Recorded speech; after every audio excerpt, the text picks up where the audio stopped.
Bismillahirrahmanirrahim. Ahlan wa sahlan wa marhaban bikum, mpenzi mtazamaji na mfuatiliaji wa kipindi chako pendwa, kipindi hewani Almanafi'.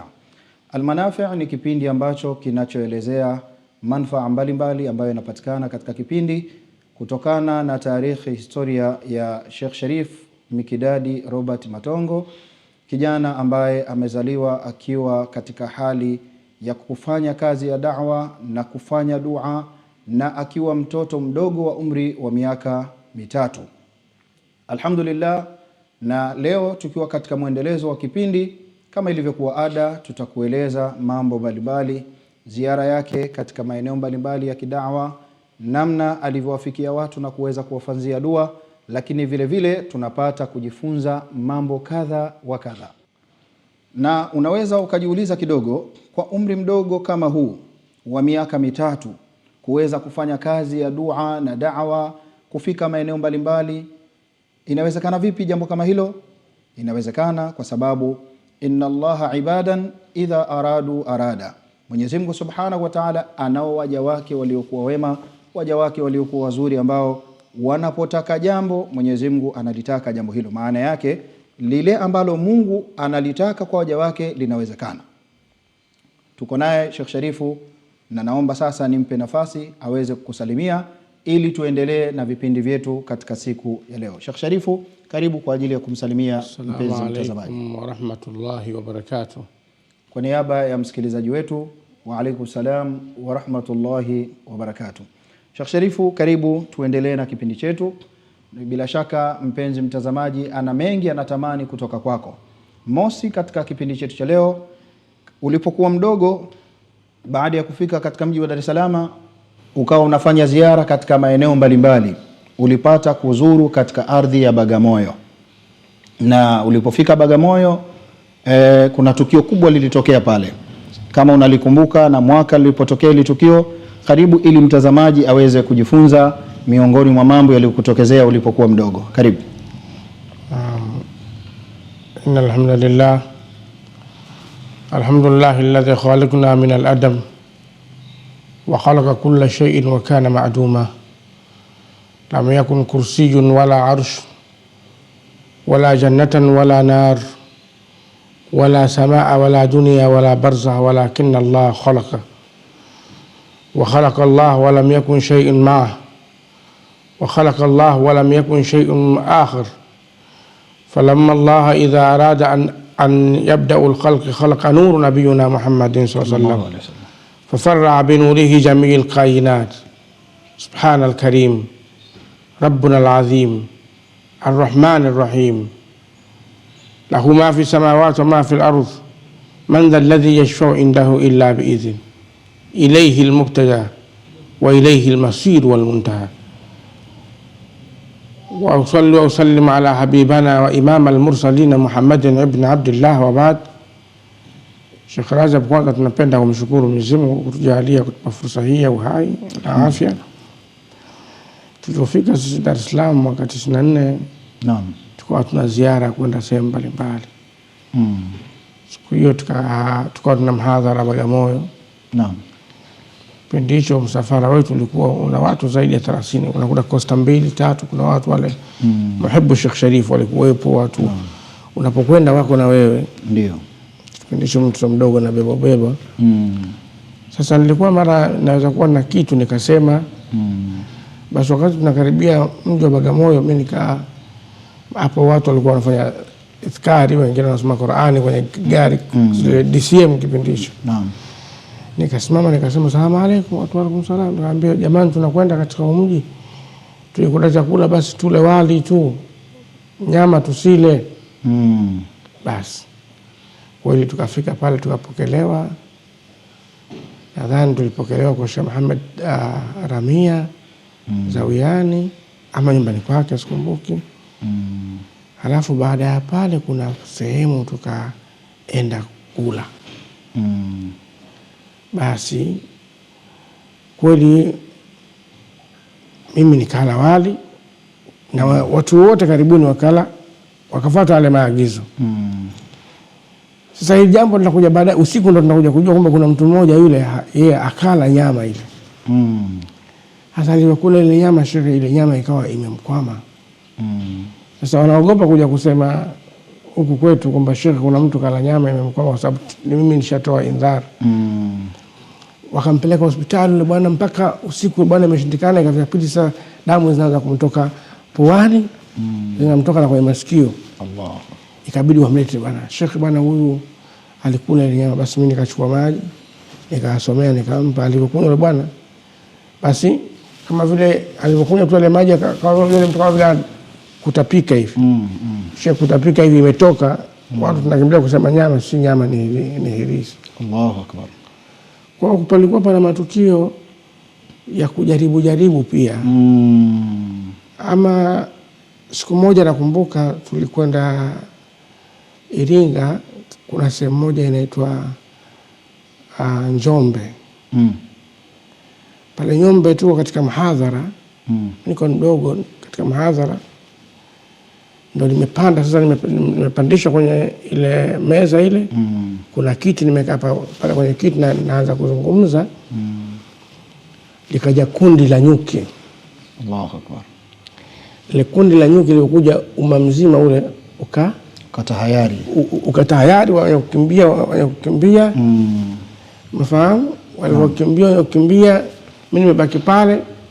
Mzee wangu anataka kuja kunichukua, anashindwa. Lakini mimi nimesimama pale. Nakumbuka kuna dua nilisoma, naikumbuka mpaka leo. Mashaallah. Basi kile kiwingu, wale nyuki wakaja wakatanda mpaka juu hapa. Kile kiwingu kile. Alafu kile kiwingu baadaye kafanya nini? Kikaondoka. Shekhe, nyuki kama wingu yani. Allahu akbar. Watu wote pale kwa muhadhara wamekimbia, wengine wamelala chini. Kikaondoka. Nikamwambia msiogope, mnaogopa nini? Watu wakarudi. Tunakaribia mwisho muhadhara, akaja mzee mmoja akasema, mimi nimekuja kusilimu. Mimi nimekuja kusilimu. Hii dini ni dini ya haki. Allahu akbar. Na huyu mtoto anafanya vitu vya ukweli. Sasa akaulizwa pale, umekuja kusilimu, kuna mtu amekulazimisha ama nini ama nini? Mimi si kama kuna mtu amekulazimisha. Mnaona wale nyuki wale? Mimi ndo niliwaleta. Allahu akbar. Kumbe yule mtu alikuwa ni kuhani sahiri mkubwa. Na alitaka ni kama huyo angekuwa si mtu wa Mungu kweli huyo, basi angepata madhara. Allahu akbar. Na mimi nilikuwa nimekuja hapa lengo la kuona, mimi nimesikia habari kuna mtoto anakuja, mimi nilikuwa nasema huyu mtoto labda kuna mambo ya kijini yanatengenezwa. Na kwa hiyo kuna kipindi wasiokuwa Waislamu wanasema Sheikh Sharifu ni mtu mzima, ila amesomewa dua mpaka akarudi kwa kidogo. Kwa yule bwana naye akafikiri labda kuna mambo yamefanyika, huyu si mtoto. Kwa hiyo wale nyuki, yule bwana akasilimu yeye na familia yake. Alhamdulillah. Matukio kadha wa kadha yamekuwa yakitokea kila tutapoendelea na kipindi tutakuwa tunaelezea. Mashaallah. Ndugu mpenzi mtazamaji, kipindi Almanafia, na kama ambavyo umesikiliza historia hiyo Sheikh Sharifu alipokuwa mdogo, mambo yaliyokuwa yakimtokezea, na haya ilikuwa ni katika namna ya kuweza kujaribu kwamba huyu Sheikh Sharifu ni Sheikh Sharifu kweli au la. Falillahi alhamdu, tumeweza kujifunza mambo yaliyotokea Bagamoyo, lakini pia yaliyotokea kule Iringa. Sheikh Sharifu, mara nyingi tunapata kukusikia katika ziara zako ukiwa katika mikoa mbalimbali, katika nchi mbalimbali, na moja katika majina yako ukitoa jina Sheikh Sharifu, mara nyingi huwa baadhi ya watu wanakuita Alhaj Sheikh Sharif. Hii Alhaji historia yake ni nini? Yani ulipata kuwa Alhaji, umepewa kama jina ulivyojiita mwenyewe ukiwa mdogo uitwe Sharifu badala ya jina uliopewa na wazee wako katika Ukristo, au ni kwamba ulishawahi kuhiji? Alhaji, mimi nimehiji, na nimehiji nikiwa mdogo sana. Nikiwa takriban nina miaka, na kwenda hija mwaka 97 nilikuwa ni kama nina miaka 8 ama miaka 8 ama 9, sijafika 10. Mashaallah. Na hija yangu mimi niliitwa na kipindi hicho mfalme wa Saudia alikuwa anaitwa King Fahd. Kipindi hicho hatujaishi, maana mimi nimeanza kuishi Dar es Salaam ukubwani, lakini maisha yalikuwa Tabora. Ndio. Kwa hiyo tunakuja kwenye hadhara tuna Tabora. Siku hiyo tuko Tabora tumekaa nyumbani, tukaona inakuja gari ya mkuu wa mkoa pale wa Tabora. Ya Tabora. Sheikh Sharif, wewe na mama yako mnatakiwa muondoke mwende Dar es Salaam. Kuna nini? Rais anawaita. Kipindisho rais alikuwa ni mzee Benjamin William Mkapa. Basi tukatoka kweli, ile ikatoka gari pale. Kipindisho Tabora kidogo njia mbovu sana. Sasa hivi ilikuwa mambo ya train, lakini ikabidi toke gari pale, sisi ikatupeleka straight away mpaka tumeingia Dar es Salaam. Tukapokelewa na watu wa usalama, tukaenda Ikulu. Kufika pale akaambiwa hapa imepigwa simu, mfalme wa Saudia anamtafuta mwanao. Allahu Akbar. Kwa hiyo subhanallah. Mashaallah. Pole sana. Mtafuta mwanao ilikuwa ni katika moment ambazo sitosahau katika maisha. Sababu from nowhere mtu kama yule ni mtu mkubwa. Ukaona kumbe sisi tuna thamani hiyo. Allah. Tuna thamani hiyo ya kutafutwa. Kweli kipindi hicho hapa palikuwa hapana ubalozi wa Saudia. Ubalozi ulikuwa huko Nairobi. Kipindi hicho mimi sina passport wala msana passport. Mimi nimepata passport nikiwa mdogo sana. Mashaallah. Passport siku moja tu pale Mheshimiwa Rais marehemu akapiga simu immigration, ampigana na commissioner. Commissioner tukaenda pale, tupata passport hapo sisi. Mashaallah. Tumeweka fingerprint nini, tumekaa kama 1 hour passport zimetoka. Mashaallah.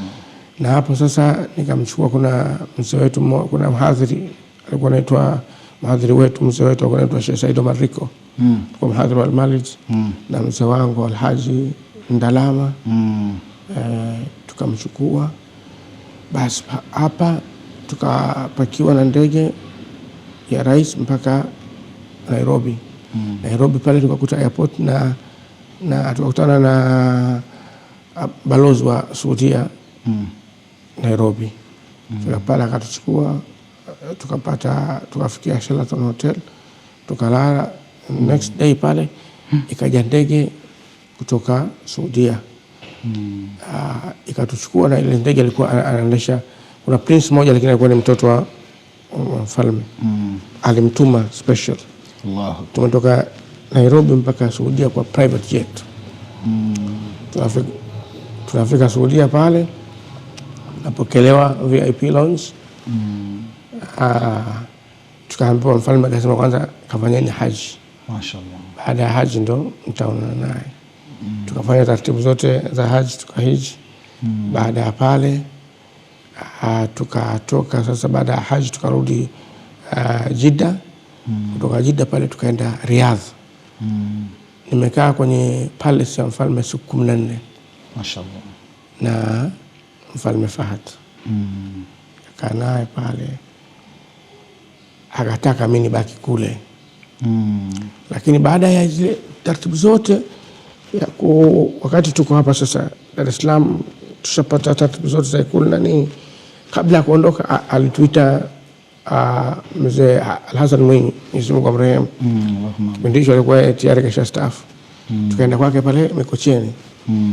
Akamwambia, mzee, nimepata habari kwamba umeitwa wewe na Sheikh Arabuni. Na kuhusia kitu, wanaweza kataka huyu mtoto abaki kule. Lakini usimwache abaki. Kwa sababu huyu Mungu ametuletea sisi Afrika. Allah. Asaidie watu, ombe watu. Na kweli exactly nilichosema ikatokea. Nimefika kule kila kitu, Fahd akamwambia mzee, mwache huyu, nitamsomesha, nitamtia katika royal family, tamwangalia kwa kila kitu. Allah. Mzee anaklika, sasa mzee wangu alikuwa ni askari. Ndio. Kwa hiyo yeye amri kitoka kwa mkubwa kama rais, yeye kwake ni kama amri. Akamwambia kwamba sitomwacha, akasema basi ngoja turudi kwanza. Akawaage familia na nini. Kipindi hicho Fahd nilikuwa mdogo, lakini alitupa pesa nyingi. Tukajenga Tabora, tukafanya hivi. Na kipindi hicho tukawa tunawasiliana naye kwa direct call. Na kipindi hicho sisi wote hatuna simu, zamani simu zilikuwa tabu, kuweka ile landline, simu za nyumbani zile. Kufika pale ikawekwa simu, tukawa tunampigia mpaka miaka baadaye tena ndio contact na tukapoteza. Lakini nimekwenda hija, kujibu swali lako, nimekwenda hija. Kumbe hija yangu ilikuwa ni ya namna hiyo, kutekeleza ibada ya nguzo ya hija. Alhamdulillah, mpenzi mtazamaji wa kipindi Al-Manafi', bado tunaendelea kupata manufaa kwa kuelezwa historia ya Sheikh Sharifu akiwa mdogo kabisa. Alhamdulillah, Sheikh tumepata historia kidogo, lakini kama ilivyokuwa ada, unakuwa ni mtu wa kutoa nasaha, ni mtu wa kulingania umma, na ni kazi ambayo umeifanya tangu mdogo. Leo tunaona baadhi ya watu wana mitihani katika maisha, katika majumba. Ni kipi ambacho unakusudia kutunasihi katika siku ya leo? Mitihani mingi katika majumba ambayo inayotusumbua. Unakuta mtu labda anaweza kuwa amepanga sehemu, lakini anajenga. Akiingia kwenye nyumba yake, labda huko alipopanga maisha yalikuwa mazuri, riski nzuri, lakini akiingia pale alipojenga, riski inakuwa ngumu, maelewano yanakuwa hamna kwenye nyumba, watoto wanasoma, mara ufahamu unashuka. Ama mtu alikuwa ni mfanya biashara, anafanya sehemu fulani, biashara yake inaenda vizuri, akihama katika ile sehemu kwenda sehemu nyingine, biashara inafanya nini? Inaharibika. Kuna sikhri inaitwa sikhri turab ama sikhri dufina madfun.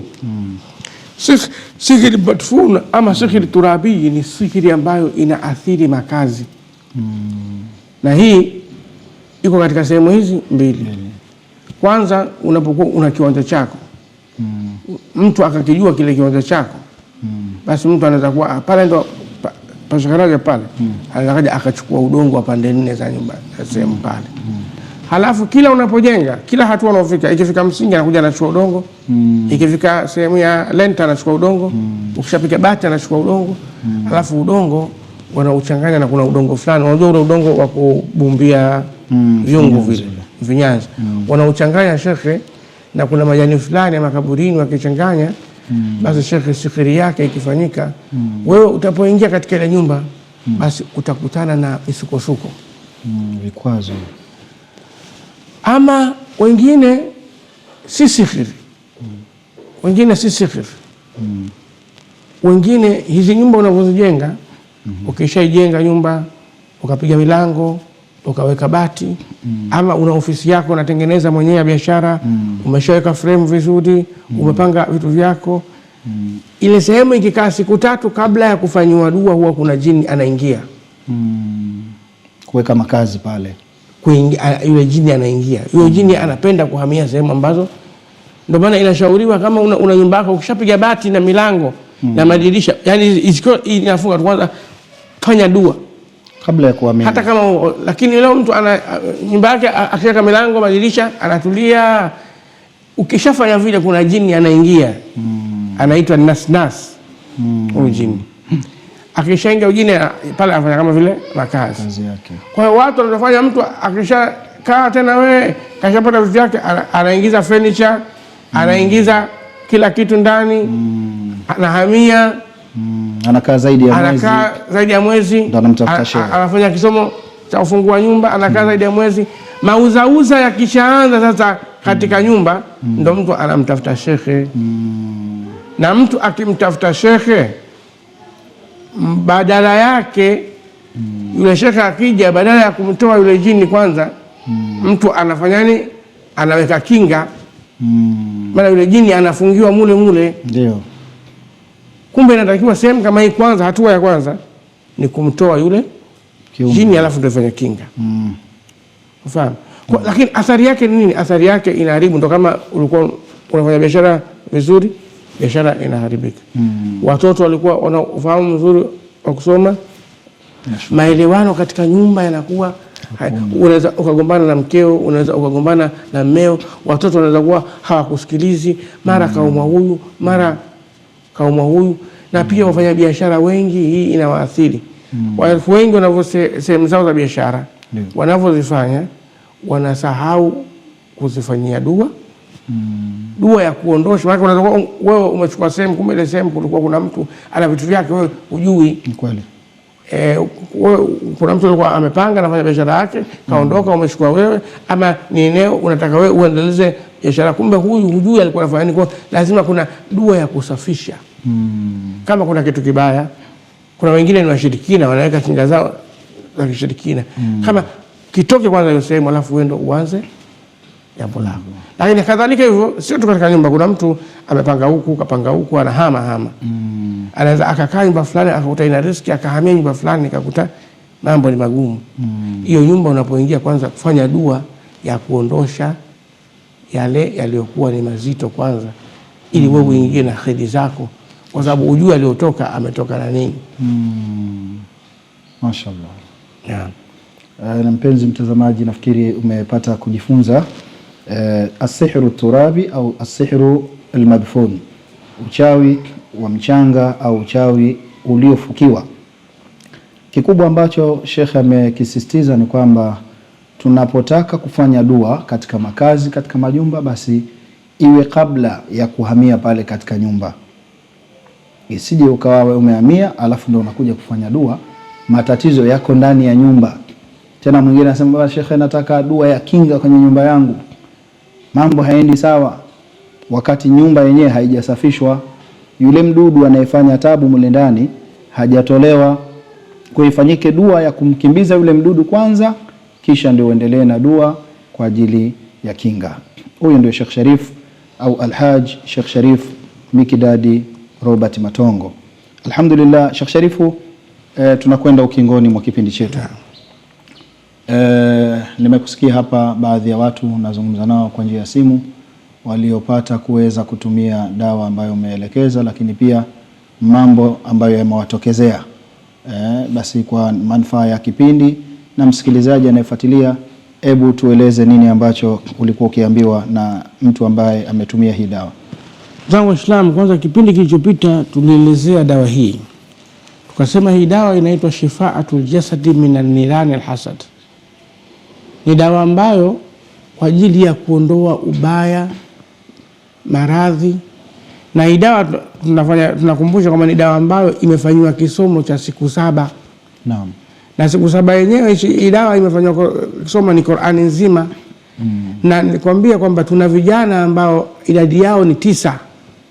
Na vijana hawa wanakaa riadha, wanakaa ndani, wanakuwa hawatoki. Kwa nini wanakaa riadha? Hawa vijana wanatakiwa wasome muda wote. Bimaana watatu wanapokuwa wanasoma, 6 wamepumzika. Hawa wakisimama kama ni kufuturu ama kula, basi wengine wanasoma. Hawa wakisimama kusali, wengine. Tunafanya hivi ili kwa sababu sihiri ama uchawi ama jini huwa anamuingia mtu katika muda maalumu. Kwa kama wewe uchawi wako ama sihiri yako iliingia saa 5 asubuhi siku ya Alhamisi, basi ule muda palikuwa hii dawa ilikuwa inafanywa kisomo. Kama uchawi wako uliingia Jumapili saa 9 usiku ndio ukakuvaa wewe ama akakuvaa jini, basi muda huo kisomo kilikuwa kinafanyika. Kama biashara yako imehasidika saa 11 alfajiri ndio mtu alipiga kitu pale, basi muda huo kisomo hicho kimefanyika. Na moja ya kutibia sihiri ni kupata ile time uliopata matatizo. Fahamu? Lakini unaona ile tatizo la majumba hili. Ndio. Tunasema watu wanahamia, wanafanya nini? Hii dawa kwa uwezo wa Mwenyezi Mungu inaondosha sana ubaya. Kwa uwezo wa Allah. Ndio. Hii ni asbab, lakini kwa uwezo wa nani? Allah. Wala usitegemee dawa. Mtegemee nani? Allah Subhanahu wa Ta'ala. Na kupeni matukio tu mawili. Kipindi kilichopita tulivyotangaza idawa kuna mtu alishukua. Kuna mmoja huyu bwana yeye alikuwa mambo yake si mazuri. Kaja hapa kama shekhe, mimi nikimkabili ahli wangu nikifika tu pale basi nashindwa. Na mimi nilikuwa sio hivyo zamani. Nilikuwa na uzima, lakini ina takriban miezi 8 sikutane na ahli wangu. Basi tukamfanyia dua, akachukua dawa, tukampa maelekezo. Shekhe siku ya pili yake akapiga akasema, shekhe, ni kama yani nimerudi katika ile zama zangu nilizokuwa. Lakini mwingine amechukua dawa, alikuwa ana ndugu yake alikuwa hatembei kwa muda wa miaka 3. Amekaa chini ni wakubeba kufanya hivi. Tena si hapa. Kaagiza dawa Bukoba. Akatumiwa, akachukua, akapewa maelekezo kwamba huyo ndugu yako ambaye tembei, mchukua maji moto mwekee kifuniko kimoja anywe, lakini mchue kwenye miguu. Basi wakafanya vile. Lazima ilikuwa ule ikifika usiku lazima wambebe kumpeleka chooni. Basi ule bi mkubwa manake ni mama yake. Katika ni mama yake. Anasema kufika saa 9 akapiga kelele. Kwenda akasema nasikia kama vile kuna mtu anavuta sindano kutoka katika unyayo wangu. Basi wakamkanda pale washetao kaa pale nini, najisikia kwenda chooni. Wataka kumbeba akasema hebu ngoja, mbona naona kama naweza kunyanyuka. Akanyanyuka kwa uwezo wa Mwenyezi Mungu. Na mama anasema mimi nataka mnipeleke Dar es Salaam nikamuone nani shekhe. Tunamkaribisha inshallah mama yetu Bukoba. Mashaallah. Alhamdulillah. Kwa hiyo na kuna mtu mmoja yeye alikuwa yani akienda kazini, yani anatoka nyumbani akiwa salama, lakini akiingia tu ofisini anapata usingizi, analala. Analala yani usingizi wa fofofo. Si hali ya kawaida. Mpaka kaandikiwa barua kadhaa kwamba unatakiwa uachishwe kazi. Lakini anasema shekhe, nilivyotumia siku ya kwanza takriban ili tatizo nimetumia kila dawa. Nimekwenda kila sehemu, lakini Allah amenipa shifa, nimekaa sawa. Kwa ni dawa ambayo kwa uwezo wa Mwenyezi Mungu inatoa shifa. Mashaallah. Kwa una matatizo, una hasi, na tukasema kuna sihiri zingine, unaweza kuwa una maradhi ya hospitali lakini ni ya kutengenezwa. Unajikuta una pressure lakini ya kutengenezwa. Una maradhi ya aina mbalimbali lakini ya kutengenezwa. Kwa hiyo tawakkal na Allah subhanahu wa ta'ala, na Mwenyezi Mungu atakufanyia wepesi. Mashaallah. Tumepata faida kwa maelezo ya Sheikh Sharifu kwa watu ambao wametumia dawa hii. Alhamdulillah, na ni dawa ambayo kwa kweli kama ambavyo mwenyewe amesema, ukitumia hii ni asbab, mfanyaji ni Allah subhanahu wa ta'ala ambaye ndiye mwenye kuponya maradhi. Baada ya kuyasikiliza haya, basi inshallah tutumie fursa hii kumkaribisha shekhe ili aweze kutuombea dua tukiwa tunaelekea kufunga kipindi chetu. Na leo ni siku ya Ijumaa. Naam. Kuna ile saa unasema saatul ijab. Naam. Kwa inshallah tunafanya dua kwa wasikilizaji wote.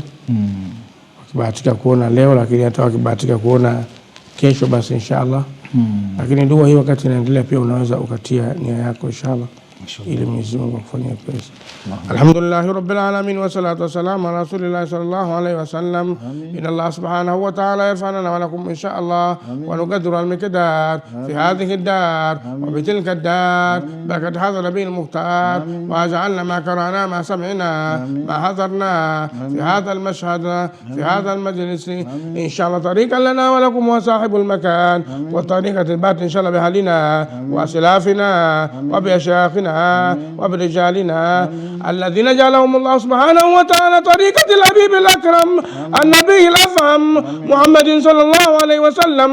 اللهم نعنا من حضر معنا ذلك في هذا الجهود والمن والفضل والكرم. أكرمنا اللهم يا كريم بالتبات هذا النبي الكريم، وضع عنا سر هذا الحبيب الأفهم النبي الأكرم في أقوالنا وأفعالنا وحركاتنا وسكناتنا وظواهرنا وباطننا.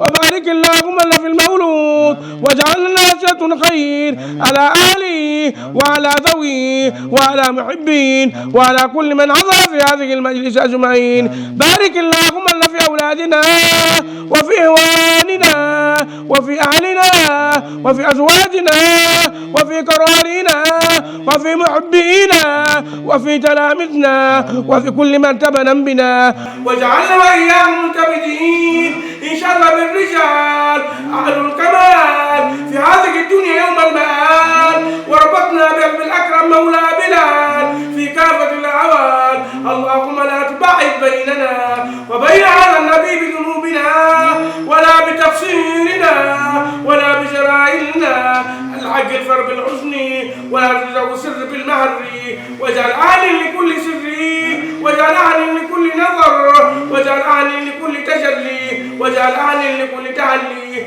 واجعل أهل لكل أطغى واجعل أهل لكل رحمة ترحم بعبادك الصالحين في ليلهم أو نهارهم أو مجالس قراءتهم أو مجالس صلوا عليك. صلوا اللهم أن تجعل هذا المجلس شاهدا لنا لا شاهد علينا وحجة لنا لا حجة علينا. أنا قرب بها إلى جناب النبوي إن شاء الله إلى مقام النبوي يدخلنا مولانا بسر هذا الحبيب ونرى في هذه الدنيا في الآخرة راضي عنا. وهب اللهم لنا نظر إلى وجهك الكريم واجعل أهل لذلك وأعينا لما هنالك. باعد بيننا وبين النفس وبين الشيطان وبين الهوى وبين الدنيا وما طلبناهم وما أردناهم وما رجوناهم وما طلب إخواننا في هذه الساعة وفي هذه المقام. سألناك يا مولانا بسر هذا النبي الكريم الذي جعلت الصلاة عليها وجعلت الذكر وجزء من ذكرك وجزء من شكرك وجزء من حسن عبادك أن تتقبل منا وتعافينا وتعفونا وترحمنا. اللهم ببركتك إذا وقع لنا في كل حال، وبارك اللهم لنا في الأقوال وفي الآمال وفي النيات. بارك اللهم لنا في مجالسنا، بارك اللهم لنا في من جلسنا، بارك اللهم لنا في نياتنا، بارك اللهم لنا في جوارحنا، بارك اللهم لنا في كل ذرات من ذرات الخلايا الشاملة، وجعلنا كل مصروف عن طاعتك وعلمنا على مآل شكرك. وهيئ قلوبنا وأرواحنا أن نتعلم على مآل شكر النعم. اللهم كما أنعمت فزد، اللهم كما زدت فبارك، اللهم كما زدت فبارك. اللهم ارزقنا السر والإخلاص أينما كنا وحيثما كنا، وبارك اللهم لنا في من حضر معنا في هذه الساعة، واجعلنا ساعة حضور واجعلنا ساعة سرور واجعلنا ساعة للرباط بحبيبنا ونبينا محمد صلى الله عليه وسلم في هذه الدنيا إن شاء الله يوم يبعث والنشور. وصلى الله على سيدنا محمد وعلى آله وسلم بفضله. سبحانك ربك رب العزة عما يصفون وسلام على المرسلين والحمد لله رب العالمين. إن شاء الله Mwenyezi Mungu ape shifa wote wanaoumwa. Amin ya Rabb. Waliokuwepo majumbani na waliokuwepo hospitalini. Amin ya Rabb. Wale wenye riziki ngumu Mwenyezi Mungu atufungulie. Wale wenye uzito Mwenyezi Mungu atuondoshee. Ambao hawajapata watoto Mwenyezi Mungu awape watoto wenye kheri. Ambao hawajapata waume Mwenyezi Mungu awape waume wenye kheri. Ambao hawajapata wake basi Mungu awape wake wenye kheri. Wenye kutaka kuongeza pia wapili watatu wanne basi Mungu afijalie katika kheri inshallah. Alhamdulillah rabbil alamin. Mpenzi mtazamaji wa kipindi Al-Manafi', mwisho wa dua ya Sheikh Sharif Mikdadi Robert Matongo ndio mwanzo wa kipindi kingine kijacho. Dawa. Kwa wale ambao wanataka ushauri wowote kuhusiana na dua, basi namba za simu zitapita hapo, lakini vile vile wale ambao wanahitaji dawa ndani ya nchi na nje ya nchi wanaweza kufanya mawasiliano kupitia namba hizo ambazo zinapita hapo ili waweze kupatiwa dawa kwa kutumiwa kule waliko katika mikoa mbalimbali au katika nchi ambazo wanaishi. Baada ya kuyasema hayo, usiache kusubscribe channel yetu hii, lakini pia kushare, kulike na kucomment. Man dalla ala khairin kafailihi, yule mwenye kusaidia jambo la khairi ni kama aliyefanya. Wassalamu alaikum wa rahmatullahi wa barakatuh.